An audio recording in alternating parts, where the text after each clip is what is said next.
నమస్తే, welcome to DNS. ముందుగా headlines. ఈ నెల 22 నుంచి ప్రారంభం కానున్న దసరా శరన్నవరాత్రి ఉత్సవాలు భక్తులు విశేషంగా ఆకర్షిస్తున్న ఆలయంతో పాటు గాలి గోపురంపై ఏర్పాటు చేసిన వివిధ రంగుల విద్యుత్ దీపాల అలంకరణ. విజయవాడ ఖ్యాతిని ప్రపంచానికి చాటు చెప్పేలా ఎంపీ కేశవ్ శివనాథ్ ఆధ్వర్యంలో ప్రజల సహకారంతో విజయవాడ ఉత్సవం జరుగుతుందని తెలిపిన టీడీపీ నేత సుఖాసి సరిత. విజయవాడ ఉత్సవం జయప్రదం చేసేందుకు నగర ప్రజలందరూ ముందుకు రావాలని పిలుపునిచ్చిన సరిత.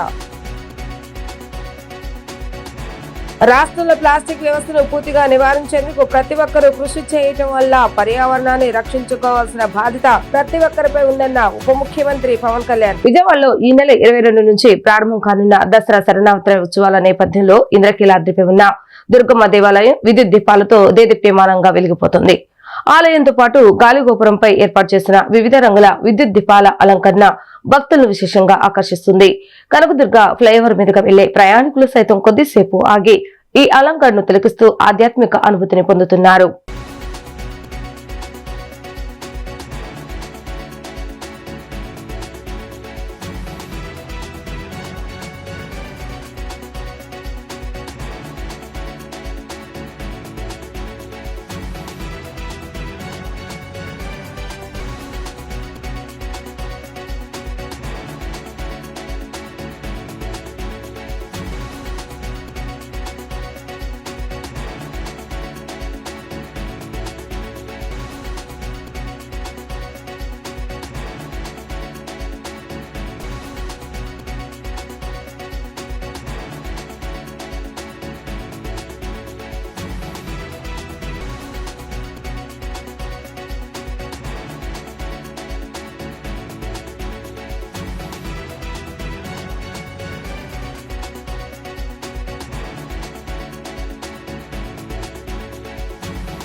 విజయవాడ ఖ్యాతిని ప్రపంచానికి చాటి చెప్పేలా ఎంపీ కేశవ్ శివనాథ్ ఆధ్వర్యంలో ప్రజల సహకారంతో విజయవాడ ఉత్సవం జరుగుతుందని టీడీపీ నేత సుఖాసి సరిత పేర్కొన్నారు. విజయవాడలో 5 చోట్ల ఈ ఉత్సవాలు జరుగుతాయని వివరించారు. విజయవాడ ఉత్సవం జయప్రదం చేసేందుకు నగర ప్రజలందరూ ముందుకు రావాలని ఆమె పిలుపునిచ్చారు. The society for vibrant Vijayawada సంస్థ ఆధ్వర్యంలో నిర్వహించనున్న విజయవాడ ఉత్సవంపై అవగాహన కల్పించేందుకు విజయవాడ ఎంపీ కేశవ్ శివనాథ్ ఆధ్వర్యంలో గాంధీజీ మహిళా కళాశాల ఆవరణలో ఫ్లాష్ మాబ్ నిర్వహించారు. పలువురు డాన్సర్లు, విద్యార్థులు ఉత్సాహంగా డాన్సులు వేశారు. ఈ సందర్భంగా టీడీపీ నాయకులు సుఖాసి సరిత మాట్లాడుతూ విద్య, కళ, రాజకీయ రంగాల్లో విజయవాడకు గొప్ప పేరు ప్రఖ్యాతులు ఉన్నాయని అన్నారు.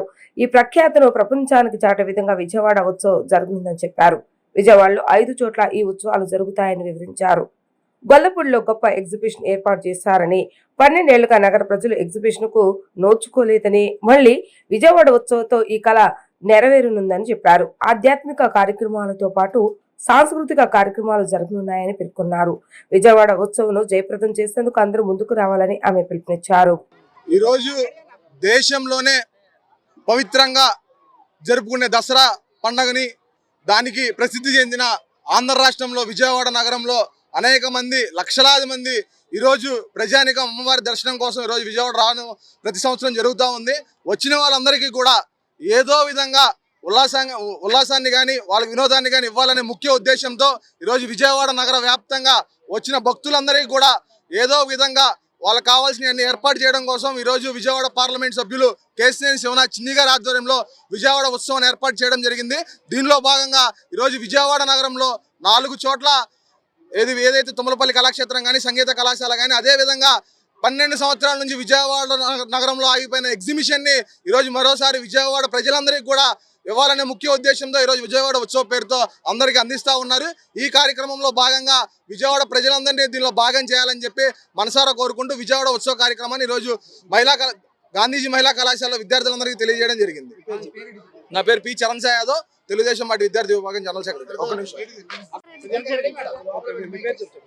విజయవాడ పశ్చిమ నియోజకవర్గం సుఖాసి సరిత, తెలుగు మహిళా అధ్యక్షురాలు, ఎక్స్ కార్పొరేటర్. ఈరోజు మన పండగ వాతావరణం ఇలా జరుగుతుందంటే చాలా ఆనందదాయకంగా ఉంది. మన ఎంపీ కేశినేని చిన్ని గారు ఈ రోజు ఇలాంటి వాతావరణం తీసుకొచ్చినందుకు మనం అందరం చాలా ధన్యవాదాలు తెలుపుకోవాలి. విజయవాడ ఉత్సవం అంటేనే చాలా దేశవ్యాప్తంగా జరుపుకునే చాలా మహా పండుగ ఇది. చాలా దసరా అంటేనే చాలా విజయవాడ ఉత్సవం అని చెప్పని విజయవాడలో జరిగే ప్రతి కార్యక్రమానికి చాలా కార్యక్రమాలు జరుపుకుంటూ ఈరోజు సినీ ప్రముఖులు కానీ డాన్సర్లు కానీ అందరినీ తీసుకొచ్చి మన గొల్లపూడి కానీ మన పీడబ్ల్యూ గ్రౌండ్లో ఎగ్జిబిషన్ ఉండేది. ఈ రోజు ఎగ్జిబిషన్ కూడా లేకోకుండా చేసి గత ప్రభుత్వంలో ఇలా చేసిన పాలనకి ఈ రోజు ఎంపీ కేశినేని శివనాథ్ చిన్ని గారు చాలా మంచి నిర్ణయం తీసుకొని ఇలా మన పండగ వాతావరణం చూపించడానికి చాలా ఆనందదాయకంగా ఉంది. ఇలాంటి సంతోషం జరుపుకుంటున్నందుకు నేను చాలా చంద్రబాబు నాయుడు గారికి కేశినేని శివనాథ్ చిన్ని గారికి ధన్యవాదాలు తెలుపుకుంటున్నాం.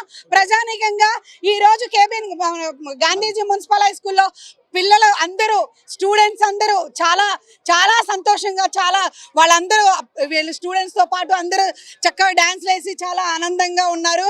ఈ పండుగ రాష్ట్రంలో ప్లాస్టిక్ వ్యవస్థను పూర్తిగా నివారించేందుకు ప్రతి ఒక్కరూ కృషి చేయడం వల్ల పర్యావరణాన్ని రక్షించవలసిన బాధ్యత ప్రతి ఒక్కరిపై ఉందని ఉప ముఖ్యమంత్రి పవన్ కళ్యాణ్ చెప్పారు. వచ్చే అసెంబ్లీ సమావేశాల్లో కాలుష్యం పర్యావరణపైన ప్రత్యేక చర్చ జరిగే విధంగా ఉండాలని సూచించడం జరిగింది. ప్లాస్టిక్ వ్యవస్థ కారణంగా పశువులకు ప్రమాదం ఏర్పడిందని, మరోవైపు ప్లాస్టిక్ వాడకం అధికంగా ఉండటం వల్ల క్యాన్సర్ వ్యాధి వచ్చే అవకాశాలు ఉన్నాయని చెప్పారు. గ్రామీణ ప్రాంతాలలో ప్లాస్టిక్ వాడకాన్ని పూర్తిగా నిషేధించే విధంగా ముందుకెళ్లాలని ఉప ముఖ్యమంత్రి పవన్ కళ్యాణ్ ఆకాంక్షించారు.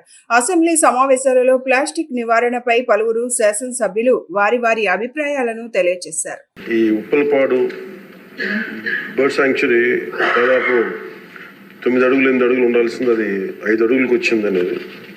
అలాగే గుంటూరులో ఈ కాలువల్లో పూడికలు కానీ ఇవి ప్రత్యేకించి నేను ఈ ఫస్ట్ గుంటూరుని మోడల్గా తీసుకొని ఈ దసరా తర్వాతే నేను ప్రత్యక్షంగా వెళ్తాను. ఇది ఎందుకంటే ఇది ఆల్రెడీ మేము గత కొద్ది రోజులుగా డిస్కస్ చేసి, ఎందుకంటే అపాయింట్మెంట్స్ కొంచెం లేట్ అయినాయి అందరికి. ఎందుకంటే pollution control board is very limited ఉంది, మనకి చాలా మంది ఇంకా హైర్ చేయాల్సి ఉంది. గత ప్రభుత్వం కూడా నియమించాల్సిన సభ్యులను నియమించలేదు, కావాల్సిన సిబ్బందిని నియమించలేదు. Pollution control board is real. నేను ప్రాక్టికల్గా గౌరవ శాసనసభ్యులు బొండ ఉమామహేశ్వర గారు చెప్పిన వారికంటే ముందే నేను చాలా లోతుగా దీని మీద అధ్యయనం చేశాను అధ్యక్ష. చేసినప్పుడు ఒక షార్టేజ్ ఏముందంటే ఎంప్లాయీ షార్టేజ్ చాలా ఉంది.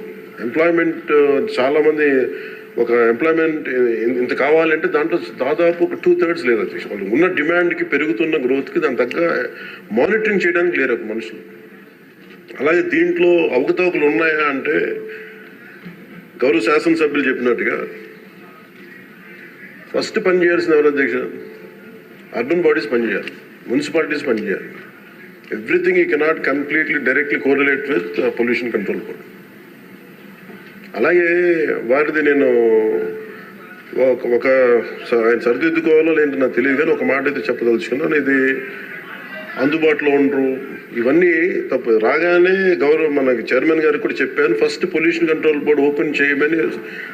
అదొక వాస్తవం ఏంటంటే పొల్యూషన్ కంట్రోల్ బోర్డు సామాన్య మనిషికి సంబంధం ఓన్లీ ఇండస్ట్రియల్ కనెక్టెడ్ అనుకుంటాను. ఇది ఫస్ట్ టైం కృష్ణయ్య గారు వచ్చాక వారికి తెలియజేసిన హీ హ్యాస్ ఓపెన్ ఇట్. ఎవరైనా సరే ఎనీ ఆఫీస్కి వెళ్ళిపోయి మీరు పొల్యూషన్ కంట్రోల్ బోర్డు ఆఫీస్కి వెళ్తే మీకు అది ఓపెన్ గా ఉంటుంది. దానికి నేను బాధ్యత తీసుకున్న తర్వాత మొట్టమొదటి చేసిన అధ్యక్ష. ఈ నెల 22వ తేదీ నుంచి ప్రారంభం కానున్న దసరా ఉత్సవాలతో పాటు ప్రతిష్టాత్మకంగా నిర్వహిస్తున్న విజయవాడ ఉత్సవం కూడా అంగరంగ వైభవంగా నిర్వహిస్తామని ఎమ్మెల్యే సుజనా చౌదరి తెలిపారు. భక్తులకు సంతృప్తికరమైనటువంటి దర్శనం కల్పించడమే లక్ష్యంగా అధికారులందరూ పనిచేయాలన్నారు. గతంలో ఎదురైన సమస్యలు అధిగమించి భక్తులకు ఎలాంటి అసౌకర్యం కలగకుండా జాగ్రత్తలు తీసుకుంటామని స్పష్టం చేశారు. ఇంద్రకీలాద్రిపై ఈ నెల 22వ తేదీ నుంచి ప్రారంభం కానున్న దసరా మహోత్సవాల ఏర్పాట్లను విజయవాడ పశ్చిమ ఎమ్మెల్యే సుజనా చౌదరి పరిశీలించారు. ఇంద్రకీలాద్రి నుంచి కాలినడకన క్యూ లైన్లను ఈవో సీనా నాయక్ కూటమి నేతలతో కలిసి ఆయన స్వయంగా పనులను పర్యవేక్షించారు. ఈ సందర్భంగా సుజనా చౌదరి మాట్లాడుతూ భక్తులకు సంతృప్తికరమైన దర్శనం కల్పించడమే లక్ష్యంగా అధికారులందరూ పనిచేయాలన్నారు. ఏమైనా సమస్యలుంటే తన దృష్టికి తీసుకురావాలని, అధికారులందరూ సమన్వయంతో పనిచేయాలని సుజనా చౌదరి ఆదేశించారు. విజయవాడ ఎంపీ కేశినేని శివనాథ్ చిన్ని, ఎమ్మెల్యేలు గద్దె రామ్మోహన్, బోండా ఉమామహేశ్వరరావు కూటమి నేతలందరి సమన్వయంతో సమిష్టిగా దసరా ఉత్సవాలను విజయవంతం చేస్తామన్నారు. పెండింగ్ పనులను వేగంగా పూర్తి చేయాలని ఈవో సీనా నాయక్ కు తెలిపారు. తొలుత ఎమ్మెల్యే సుజనా దుర్గమ్మను దర్శించుకున్నారు. ఈవో సీనా నాయక్ ఆలయ అధికారులు ఎమ్మెల్యేలకు స్వాగతం పలికారు. అమ్మవారి దర్శనానంతరం వేద పండితులు ఆశీర్వదించి అమ్మవారి చిత్రపటాన్ని అందజేశారు. సుజనా వెంట ఎన్టీఆర్ జిల్లా బీజేపీ అధ్యక్షుడు అడ్డూరి శ్రీరామ్, టీడీపీ నేత MS Baig, Janasena party Andhra zone convener Badita Shankar, Janasena party ప్రచార కమిటీ కోఆర్డినేటర్ తిరుపతి సురేష్, కూటమి నేతలు తిరుపతి అనూష, పైలా సురేష్ తదితరులు పాల్గొన్నారు. అందరికీ తెలిసిన విషయమే, మనకి దసరా ఉత్సవాలు రేపు 22వ తేదీ నుంచి స్టార్ట్ అవుతూ ఉన్నాయి. దానిని పురస్కరించుకొని అమ్మవారి దర్శనం ఈరోజు చేసుకొని ఏర్పాట్లన్నీ కూడా మన ఈవో గారు సీనా నాయక్ గారితో కలిసి అన్ని ఏర్పాట్లు పర్యవేక్షించడం జరిగింది. ఈసారి లాస్ట్ ఇయర్ నాది మొదటి అనుభవం, ఈసారి ఇంకా బాగా చేస్తున్నారు. ఇంకా బ్రహ్మాండంగా చేయాలని, భక్తులకి మంచి దర్శనం, అమ్మవారి దర్శనం కలగాలని, ఈజ్ ఆఫ్ దర్శనం అనే కాన్సెప్ట్తో హోల్డింగ్ ఏరియాస్ అన్ని పెట్టి మంత్రి రామనారాయణ రెడ్డి గారి ఆధ్వర్యంలోనూ, కమిషనర్ గారు, ఈవో గారు, ముఖ్యమంత్రి గారి ఆదేశాల ప్రకారం అన్ని ఏర్పాట్లు కూడా బాగా చేస్తూ ఉన్నాం. ఇక్కడ మాకు లోకల్గా కూడా అది కూటమి 3 పార్టీలు, భారతీయ జనతా పార్టీ, జనసేన, తెలుగుదేశం పార్టీ 3 పార్టీలు కూడా చాలా ఐకమత్యంతో కలిసి చేస్తూ ఉన్నాయి. రేపు కానీ ఎల్లుండి కల్లా ఉత్సవ కమిటీ మెంబర్స్ను కూడా అందరి దగ్గర తీసుకోవడం జరిగింది. వాళ్ళందరి నేమ్స్ కూడా అనౌన్స్ చేస్తాం. తప్పకుండా అమ్మవారి చలవతో ఈసారి ఉత్సవం చాలా బ్రహ్మాండంగా జరుగుద్దని భావిస్తూ, ఇంకా డైలీ కూడా పర్యవేక్షణకి మా ఎమ్మెల్యే ఆఫీస్ తరఫున, నా తరఫున కూడా నేను కూడా మళ్ళీ పర్యటించి కంటిన్యూస్గా భక్తులకి సౌకర్యార్థం, ఎందుకంటే దేశం నుంచి చాలా ప్రదేశాల నుంచి కూడా వస్తారు కాబట్టి, మన రాష్ట్రమే కాదు మన పక్క రాష్ట్రం తెలంగాణ నుంచి కూడా చాలామంది ఎక్కువ వస్తారు. నార్త్ నుంచి, తమిళనాడు నుంచి కూడా, కర్ణాటక నుంచి కూడా వచ్చేవాళ్ళు చాలామంది ఫోన్లు చేశారు. డెఫినెట్గా వాళ్ళందరికీ కూడా లాస్ట్ ఇయర్ చాలా ఇంప్రూవ్ చేసాం, అంతకంటే ఇంకా ఇంప్రూవ్ చేయాలని చెప్పి ఇప్పుడు కొత్త ఈవో గారితో కూడా సంప్రదించాం. రేపు మళ్ళీ ఫైనల్ మీటింగ్ కూడా ఉంటుంది. ప్రభుత్వ మెడికల్ కాలేజీల ప్రైవేటీకరణకు వ్యతిరేకంగా వైఎస్ఆర్సీపీ రాష్ట్ర వ్యాప్తంగా చెలో మెడికల్ కాలేజీ పేరుతో పెద్ద ఎత్తున ఆందోళన కార్యక్రమాలు నిర్వహించింది. రాష్ట్రంలోని అన్ని మెడికల్ కాలేజీల ఎదుట ధర్నాలు నిర్వహించాయి. నోటీసులు, పోలీసుల ఆంక్షలు దాటుకుని కీలక నేతలు, పార్టీ యువజన విభాగం, యువత పెద్ద ఎత్తున ఈ కార్యక్రమంలో పాల్గొంది. ఈ సందర్భంగా వైఎస్ఆర్సీపీ నేతలు మాట్లాడుతూ, తమ ప్రభుత్వ హయాంలో 17 మెడికల్ కాలేజీలు ప్రారంభించామని, పేద మధ్యతరగతి ప్రజలకు తక్కువ ఖర్చుతో వైద్యం అందించాలన్నదే లక్ష్యమని తెలిపారు. ప్రస్తుత ప్రభుత్వం పీపీపీ మోడల్ ద్వారా 1,50,000 కోట్ల విలువ చేసే కాలేజీలను ప్రైవేట్ వ్యక్తులకు అప్పగించేందుకు ప్రయత్నిస్తోందని అన్నారు. ఈ సందర్భంగా ప్రైవేటీకరణ నిర్ణయాన్ని వెనక్కి తీసుకునేంత వరకు ఆందోళనలు కొనసాగిస్తామని స్పష్టం చేశారు.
రాష్ట్రంలో అధికారంలో ఉన్న కూటమి ప్రభుత్వం ప్రైవేట్ మెడికల్ కళాశాలను ప్రైవేట్ పరం చేయడం చాలా దారుణమని మాజీ మంత్రి విడుదల రజని చంద్రబాబు నాయుడు సర్కారుపై ఆగ్రహాన్ని వ్యక్తం చేశారు.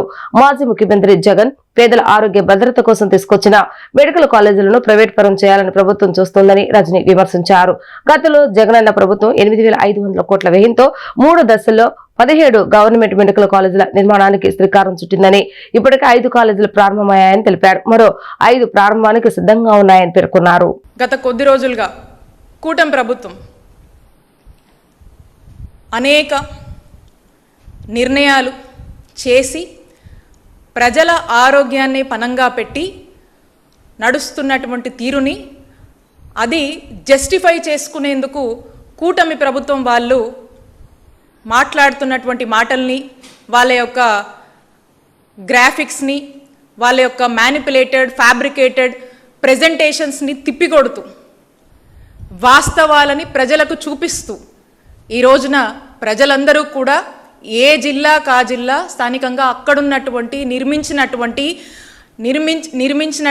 ప్రారంభించినటువంటి అలాగే ప్రారంభానికి సిద్ధంగా ఉన్నటువంటి సెకండ్ ఫేజ్ కాలేజెస్, అలాగే పనులు మన హయాంలో పురోగతిలో ఎక్కడి దాకా వచ్చాయనేటువంటి కాలేజెస్ అన్నిటినీ కూడా ఈరోజు మరొకసారి ప్రజలకు వాస్తవాలను తెలియజేసేందుకు అక్కడ పాల్గొని అనేక స్టేజెస్లో ఉన్నవి, ఏ పరిస్థితిలో ఉన్నాయి, ఎలా ఫంక్షన్ అవుతున్నాయి, ప్రారంభమైన ఏ దశలో ఉన్నాయి, చక్కగా పిల్లలు ఎలా చదువుకుంటున్నారు, అక్కడ ఉన్నటువంటి విద్యార్థులు ప్రారంభం నోచుకొని కొంత పని చేసి ఆ ప్రారంభం నోచుకోనటువంటి ఆ కాలేజ్ ఎందువల్ల ప్రారంభం కాలేదనేటువంటి వాస్తవాలని మేము ఫౌండేషన్ వేసి చక్కటి ప్రోగ్రెస్ని 3rd ఫేజ్లో ఉన్న కాలేజ్కి తీసుకొచ్చి వాటిని ఈ కూటమి ప్రభుత్వం వల్లే ఈ కాలేజ్ ఈరోజు ఆ రోజు జగనన్న హయాంలో ఎక్కడి వరకు పనులు జరిగినాయి అక్కడే ఆగిపోయాయి, ఎందుకు ఆగిపోయాయి అనేటువంటి వాస్తవాలని, రియాలిటీని, there is no graphics in this, no fabrications, ఈ రియాలిటీని, ఈ రియల్ కట్టడాలని మేము తీసుకొచ్చినటువంటి మెడికల్ కాలేజెస్ దీని డెవలప్మెంట్స్ని ప్రజలకు మరొకసారి మన వాళ్ళంతా కూడా అక్కడికి వెళ్ళి అక్కడే నిలబడి చక్కగా ఎక్స్ప్లెయిన్ చేస్తూ ప్రజలకు తెలియజేసినటువంటి పరిస్థితులు ఇప్పటిదాకా కూడా మనం చూసాం. స్టేట్ మొత్తం కూడా చాలా చక్కగా ఈ కార్యక్రమం జరిగింది. కెనాల్ రోడ్లోని శ్రీ వినాయక స్వామిని ఇంద్రకీలాద్రిపై వేయించేస్తున్న శ్రీ కనకదుర్గమ్మను ఎంపీ కేశవ్ శివనాథ్ వ్యాపారవేత్త ముత్తవరపు మురళి దర్శించుకున్నారు. ఇంద్రకీలాద్రికి చేరుకున్న వీరికి దేవస్థాన ఈవో సేనానాయక్ ఆలయ మర్యాదలతో స్వాగతం పలికారు. అమ్మవారి దర్శన భాగ్యం కల్పించారు. దర్శనానంతరం వేద పండితులు వారికి ఆశీస్సులు పలకగా దేవస్థాన ఈవో అమ్మవారి ప్రసాదం శేష వస్త్రాలను అందజేశారు. దసరా ఉత్సవాల ఏర్పాట్ల గురించి ఎంపీ శివనాథ్ ఆలయ ఈవో సీనానాయక్ ను అడిగి వివరాలు తెలుసుకున్నారు. శ్రీ కనకదుర్గమ్మ శ్రీ వినాయక స్వామి దయతో విజయవాడ ఉత్సవం విజయవంతం కావాలని ఎంపీ కేశినేని శివనాథ్ ఆకాంక్షించారు.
బీసీ కులాల పట్ల వారి కుల వృత్తుల పట్ల కూటమి ప్రభుత్వం చిత్తశుద్ధితో పనిచేస్తుందని శాలివాహన కార్పొరేషన్ చైర్మన్ పేరేసి ఈశ్వర్ అన్నారు. కుమ్మరి సామాజిక వర్గ అభివృద్ధికి వారి సమస్యల పరిష్కారం కోసం పనిచేస్తానని స్పష్టం చేశారు. ఆంధ్రప్రదేశ్ శాలివాహన సంక్షేమ అభివృద్ధి కార్పొరేషన్ చైర్మన్ గా పేరేపి ఈశ్వర్ పలు జిల్లాలకు చెందిన 15 మంది డైరెక్టర్లుగా గొల్లపూడి బీసీ సంక్షేమ భవన్ లో బాధ్యతలు స్వీకరించారు. ఈ సందర్భంగా పలువురు ప్రముఖులు ఈశ్వర్ కు శాలువాలు కప్పి సత్కరించారు. అనంతరం ఈశ్వర్ మాట్లాడుతూ తనను చైర్మన్ గా నియమించినందుకు CM Chandrababu, deputy CM Pawan Kalyan, మంత్రి నారా లోకేష్ లకు కృతజ్ఞతలు తెలిపారు. మనిషి పుట్టిన దగ్గర నుంచి చనిపోయే వరకు ప్రతి ఇంట్లో ప్రతి కార్యక్రమంలో కుమ్మరి వృత్తికి సంబంధించిన వస్తువులు ఉంటాయన్నారు. గతంలో రాజకీయ వృత్తి పరంగా కొన్ని ఇబ్బందులు ఎదుర్కొన్నామని, అయితే కుమ్మరి కులస్తులకు టీడీపీ ఎల్లప్పుడూ అండగా ఉంటుందని ఆయన చెప్పారు. తమ సామాజిక వర్గానికి ఉన్న కొన్ని సమస్యలను ప్రభుత్వం దృష్టికి తీసుకువెళ్లాలని నిర్ణయించుకున్నట్లు తెలిపారు. ప్లాస్టిక్ కు ప్రత్యామ్నాయంగా మట్టితో తయారు చేసిన పాత్రలను వాడాలని కోరారు. ఈరోజు ఆంధ్రప్రదేశ్ కుమ్మరి శాలివాహన సంక్షేమ మరియు అభివృద్ధి కార్పొరేషన్ చైర్మన్గా నేను 4 నెలల కిందట ప్రభుత్వం నియమించింది. దానికి మా ప్రీత ముఖ్యమంత్రి శ్రీ నారా చంద్రబాబు నాయుడు గారికి, అలాగే ఉప ముఖ్యమంత్రి వర్యులు శ్రీ పవన్ కళ్యాణ్ గారికి, అలాగే మా యువ నాయకులు యువగలం అధినేత శ్రీ నారా లోకేష్ గారికి, కూటమి ప్రభుత్వానికి ముందుగా మీడియా ముఖంగా నా నమస్కారాలు తెలియజేస్తున్నాను. మరి గత 4 నెలల నుంచి చైర్మన్ పదవి పొందిన తర్వాత మరి కొత్తగా డైరెక్టర్లను నియమించడం జరిగింది. ఈ నెలలో వాళ్ళందరినీ కూడా ఇవాళ ఛార్జీ తీసుకోవడానికి వాళ్ళతో ప్రమాణ స్వీకారం చేయించడం జరిగింది. శాలివాహన కుమ్మరి కార్పొరేషన్ సంస్థను ఏర్పాటు చేసినటువంటి అవకాశం ఇచ్చినటువంటి చంద్రబాబు నాయుడు గారు, జనసేన అధినేత శ్రీ పవన్ కళ్యాణ్ గారు, యువ నాయకుడు శ్రీ నారా లోకేష్ గారికి నమస్సుమాంజలు. ఈరోజు మా చైర్మన్ పేరేరు ఈశ్వర్ గారి నేతృత్వంలో మేము 15 మందిమి ఈరోజు ప్రమాణ స్వీకారం చేశాము. చాలా సంతోషంగా ఉంది. ఈశ్వర్ గారు చెప్పినటువంటి విషయాలన్నింటినీ కూడా క్షుణ్ణంగా పరిశీలించి మాకు ప్రభుత్వము తగినటువంటి తీరులో సహకారం ఇచ్చినట్లయితే, ముఖ్యంగా మాకు కావాల్సింది నిధులు, రాయితీలు. మా కులానికి నిధులు, రాయితీలు ఇవ్వగలిగినట్లయితే మిగతా స్కిల్ వాటన్నిటికి సంబంధించినటువంటి అంశాలు ఈశ్వర్ గారి యొక్క సహకారంతో 2019-24లో విధ్వంసానికి గురైన ఇరిగేషన్ రంగాన్ని చంద్రబాబు నాయుడు గాడిలో పెడుతున్నారని, ఒక్క ఏడాది వర్షాలు పుష్కలంగా పడితే 2-3 ఏళ్ల పాటు వర్షాలు పడకపోయినా కరువు నివారించేలా వాటర్ మేనేజ్మెంట్ చేయాలని చంద్రబాబు నాయుడు సూచించారని మంత్రి నిమ్మల రామానాయుడు చెప్పారు. అసెంబ్లీ సమావేశాలు 2వ రోజు ఇరిగేషన్ పై మంత్రి మాట్లాడారు. ఆర్థిక పరిస్థితి సహకరించకపోయినా పోలవరం పనులు వేగవంతం చేస్తున్నామని చెప్పారు. గత టీడీపీ పాలనలో పోలవరం పనులు 72% పూర్తి చేశామని, వైసీపీ పాలనలో కేవలం 2% మాత్రమే పూర్తి చేసినట్లు లెక్కల్లో చూపించుకున్నారని పేర్కొన్నారు. వైసీపీ పాలన ఫలితంగా పోలవరం ప్రాజెక్టు పురోగతి 20 నుండి 30 ఏళ్లు వెనక్కిపోయిందని చెప్పారు. 2027 డిసెంబర్కి పోలవరం పూర్తి చేయాలని చంద్రబాబు సూచించారని పేర్కొన్నారు. ఆంధ్రప్రదేశ్ రాష్ట్రం ఈవేళ భారతదేశంలోనే ఒక అన్నపూర్ణ, ఒక ధాన్యాగారం అని పిలువబడుతుందన్న, ఈరోజు వ్యవసాయకమైనటువంటి అతి ప్రధాన రాష్ట్రాల్లో ఆంధ్రప్రదేశ్ రాష్ట్రం ముందు వరుసలో ఉన్నటువంటి పరిస్థితి కానివ్వండి. అదేవిధంగా ఈ యొక్క నవ్యాంధ్రప్రదేశ్ రాష్ట్రంలో 170% మంది ఈరోజు వ్యవసాయ మీద ఆధారపడినటువంటి పరిస్థితులు ఏవైతే ఉన్నాయో, అటువంటి వ్యవసాయానికి ఆయువు పట్టు, అటువంటి వ్యవసాయానికి ఆధారం జలవనరులు అనేటువంటి సంగతి మనందరికీ తెలుసు అధ్యక్ష.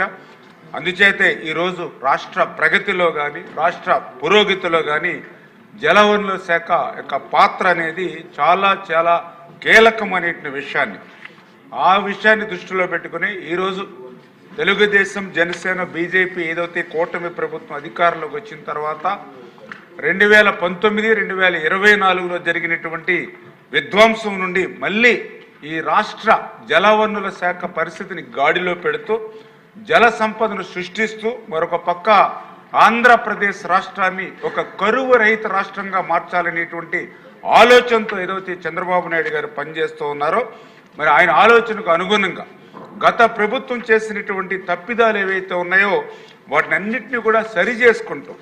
ఎందుకంటే మరి మనందరం కూడా చూసాం, ఏదైతే మరి మన అధికారంలోకి వచ్చిన తర్వాత చూస్తే మరి 10 లక్షల కోట్ల అప్పు ఏదైతే ఆంధ్రప్రదేశ్ రాష్ట్రం నెత్తి మీద పెట్టాడో అదేవిధంగా మా ఇరిగేషన్ శాఖకు సంబంధించి కూడా 18,000 కోట్ల మరి బిల్లులు బకాయిలు పెట్టినటువంటి వారసత్వంగా మాకు ఇచ్చినటువంటి స్థితిలో కూడా మళ్ళీ చంద్రబాబు నాయుడు గారి యొక్క సారథ్యంలో దసరా ఉత్సవాలు ఘనంగా నిర్వహించేందుకు కూటమి ప్రభుత్వం అన్ని చర్యలు తీసుకుంటుందని టీడీపీ ఫ్లోర్ లీడర్ నిల్వండ్ల బాలస్వామి తెలిపారు. అన్ని శాఖల అధికారుల సమన్వయంతో పనిచేస్తున్నారని చెప్పారు. లక్షలాది మంది తరలివచ్చే దుర్గమ్మ ఉత్సవాల్లో త్రాగునీరు, శానిటేషన్, క్యూ లైన్ల వంటి ఏర్పాట్లు సక్రమంగా జరిగాయన్నారు. దసరా ఉత్సవాలతో పాటు నిర్వహిస్తున్న విజయవాడ ఉత్సవంలో భాగంగా సాంస్కృతిక, ఆధ్యాత్మిక కళా ప్రదర్శనలు ఏర్పాటు చేస్తున్నారని, ప్రజలందరూ విజయవాడ ఉత్సవం విజయవంతం చేయాలని ఆయన పిలుపునిచ్చారు. ప్రజలకు ఆహ్లాదం పంచేందుకు ఉత్సవాలు నిర్వహిస్తుంటే వైసీపీ నాయకులు లేనిపోని ఆరోపణలు చేస్తున్నారని, వారి మాటలు నమ్మే స్థితిలో ప్రజలు లేరని అన్నారు.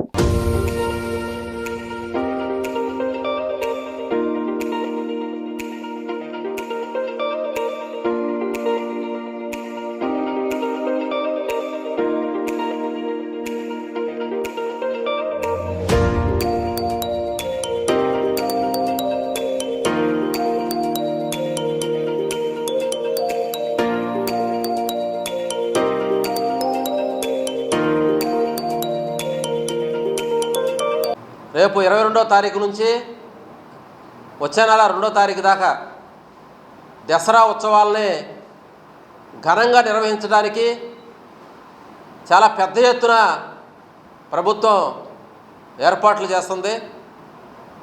విజయవాడ మున్సిపల్ కార్పొరేషన్ కానీ, మరి రెవెన్యూ డిపార్ట్మెంటు కలెక్టర్ గారు కానీ, అధికారులందరూ కూడా ప్రభుత్వానికి మంచి పేరు తీసుకొచ్చే విధంగా దసరా ఏర్పాట్లని ఘనంగా ఏర్పాట్లు నిర్వహించాలని చెప్పి, అలాగే ప్రజలకి, భక్తులకి ఎలాంటి అసౌకర్యాలు కలగకుండా ముందు జాగ్రత్త చర్యలు తీసుకోమని చెప్పి మరి కూటమి ప్రభుత్వం చంద్రబాబు గారు ఆదేశాలు ఇవ్వటం జరిగింది.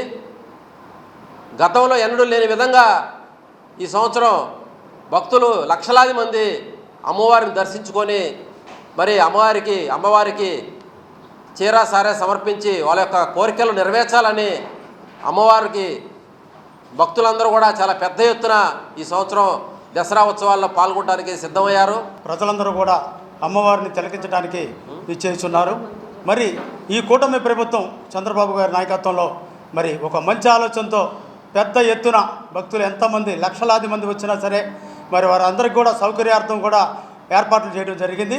దీనికి ముఖ్యంగా కూడా మరి ఇక్కడ ఎంపీ గారు కానివ్వండి, అదేవిధంగా ఎమ్మెల్యే గారు సుజనా చౌదరి గారు కానివ్వండి, అందరూ కూడా ఒక ఆలోచన విధానంతో ఈ కూటమి ప్రభుత్వం ఈ 2వసారి దసరా జరగడం కూటమి ప్రభుత్వం వచ్చాక మరి ఎందుకంటే ఒక ఆలోచనతో భక్తులకి ఏ ఇబ్బంది లేకుండా చేయాలి, లడ్డూలు కూడా అందే విధంగా కూడా చర్యలు తీసుకోవాలనే ఆలోచనతో మరి అధికారులు కానివ్వండి, అదేవిధంగా పోలీస్ యంత్రాంగం, రెవెన్యూ, కార్పొరేషను అన్ని రకాలుగా సిబ్బందిని కూడా అక్కడ ఏర్పాటు చేయడం. అయితే దానికి సరైనటువంటి కారణాలు సభ్యులకి ముందుగా మరి వారికి చెప్పడం జరగలేదు, కనీసం ఇంటిమేషన్ కూడా లేదు. ఎజెండా వచ్చింది, ఎజెండా ప్రిపేర్ అయ్యింది, వచ్చిన సభ్యులందరికీ పంపిణీ జరిగింది. మరి 16వ తారీఖు నాడు జరగవలసినటువంటి కౌన్సిల్ సమావేశాన్ని అనివార్య కారణాల వలన మేయర్ గారు వాయిదా వేయటమైందని చెప్పారు. అంటే కారణాలు దాంట్లో పొందుపరచలేదు. కారణాలు పొందుపరచకుండా ఈ విజయవాడ నగరపాలక సంస్థలో కౌన్సిల్ సమావేశాన్ని అర్ధంతరంగా వాయిదా వేయటం ఇది 2వసారి. సత్య అంటేనే సంతోషం అని, ఈ దసరాకు మరిన్ని సరికొత్త ఆఫర్స్ తో సత్య మన ముందుకు వచ్చిందని సత్య హెడ్ ఆఫీస్ డీజీఎం ఆనంద్ తెలిపారు. ప్రభుత్వంతో పాటు తమ సత్య సంస్థ కూడా ప్రతి ఆనందాన్ని కస్టమర్ తో పంచుకుంటుందన్నారు. ప్రభుత్వం ఇచ్చే జీఎస్టీతో పాటు తమ సంస్థ అనేక ఆఫర్లను కస్టమర్ల కోసం తీసుకొచ్చిందని, ఈ అవకాశాన్ని ప్రతి ఒక్కరు సద్వినియోగం చేసుకోవాలని కోరారు. తాడేపల్లి పిఆర్ హైట్స్ లో గల సత్య హెడ్ ఆఫీస్ నందు జరిగిన మీడియా సమావేశంలో సత్య హెడ్ ఆఫీస్ డీజీఎం ఆనంద్ మీడియాతో మాట్లాడారు. 1978లో ప్రారంభమైన సత్య సంస్థ 375 బ్రాంచ్లతో తమిళనాడు, ఆంధ్రప్రదేశ్, కర్ణాటక, కేరళలో విస్తరించడం జరిగిందన్నారు. ఆంధ్రప్రదేశ్లోని తమకు 64 బ్రాంచ్లు కలవని 65వ బ్రాంచ్ను నర్సాపూర్లో ఈ నెల 22వ తేదీన ప్రారంభించబోతున్నామని చెప్పారు. ప్రభుత్వంతో పాటు తమ సత్య సంస్థ కూడా ప్రతి ఆనందాన్ని కస్టమర్తో పంచుకుంటుందన్నారు. ప్రభుత్వం ఇచ్చే జీఎస్టీతో పాటుగా తమ సంస్థ అనేక ఆఫర్లను కస్టమర్ల కోసం తీసుకొచ్చిందని తెలిపారు. టీవీ, ఏసీ, వాషింగ్ మిషన్, అంతేకాకుండా రిఫ్రిజిరేటర్ ఇలా ప్రతి ప్రోడక్ట్ పైన అత్యద్భుతమైన ఆఫర్లను సత్య అందిస్తోందని అన్నారు. ప్రత్యేకంగా మొబైల్ ఎక్స్చేంజ్ ఆఫర్ పెట్టడం జరిగిందని చెప్పారు. సత్య సంస్థలో ఏదైనా వస్తువు కొనుగోలు చేయడం ద్వారా కస్టమర్ కు 3 లాభాలు ఉన్నాయని, కస్టమర్ ప్రభుత్వం ఇచ్చే జీఎస్టీతో పాటుగా సత్య ఇచ్చే ఆఫర్స్, కంపెనీ నుండి వచ్చే బెనిఫిట్స్ ఒకేసారి పొందవచ్చునని తెలిపారు. అంతేకాకుండా ప్రతి కస్టమర్ కు వస్తువును కొనడం కంటే ఇంటికి చేర్చడం కష్టతరంగా మారుతుందని, కానీ సత్య సంస్థ అతి తక్కువ ధరకే వస్తువును కస్టమర్ ఇంటి ముంగిటకు చేర్చుతుందని స్పష్టం చేశారు.